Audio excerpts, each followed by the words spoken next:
ওদের দিনে পর্যটক বেশি থাকে, শুক্র শনিবার না?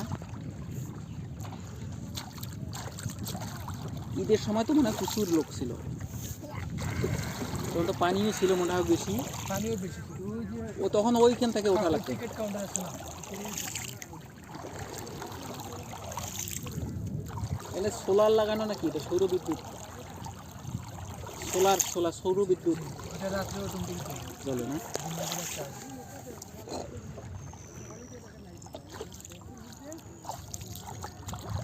ওয়াও, এটা কি ছিল?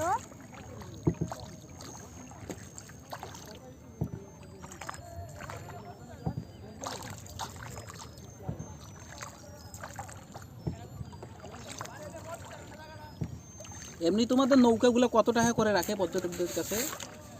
এমনিতে 2 জন হলে 865 টাকা, 5 জন হলে 1040 টাকা। ওইটা ইয়ে করে দিছে, রেট করে দিছে না? এটা জেলা প্রশাসন থেকে দিছে। আগে ছিল 800 টাকা করে মানে, হ্যাঁ না? আগে আরো বেশি আছে। বেশি আসলো।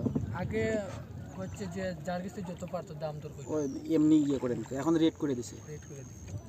আগে টুরিস্টটা হয়রানি হইতো টুরিস্টরা, কারণ আপনি আসছেন যে 2000-1500 টাকা দাম চাইছে, আপনি তো জায়গাটা লেগে আসছেন 1000-1200 টাকা বলছেন, 1400-1500 টাকা বলছেন, মানে এর পিছনে